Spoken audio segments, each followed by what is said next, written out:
দেখো বন্ধুরা, আজকে শুরু করব ক্লাস 8 এর লেসন 7 এ কিং স্টিল এক রাজার গল্প। দেখো, কিং আর্থার, রাজা Arthur was a king of the Britons, ছিলেন ব্রিটনের রাজা সিভিয়াল হান্ড্রেডস অফ ইয়ার্স এগো, অনেক শত শত বছর আগেকার। He was a very popular and brave king. তিনি ছিলেন একজন খুবই বিখ্যাত এবং সাহসী রাজা। There are many legends about him.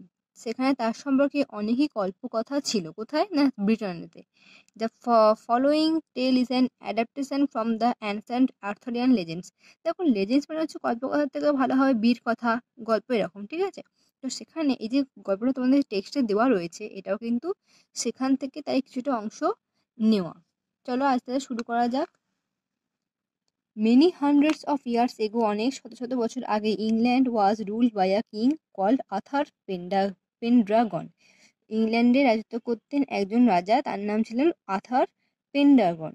The king, রাজা, who was friend and protector to all his people, যিনি ছিলেন কি একজন মানে রক্ষাকর্তা এবং বন্ধু তার সব প্রজাদের।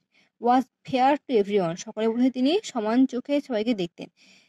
The people of Britain lived in peace and happiness, tending their flocks and tilling their fields. রাজের ব্রিটেনের লোকেরা খুব শান্তিতে এবং সুখে বসবাস করতেন একসাথে, বা তারা চাষ করতেন একসাথে, এসবগুলো করতেন, সবাই একসাথে থাকতেন আর কি। তারপর দেখো, king Arthur Pendragon had married the beautiful lady Igraine and had a Son.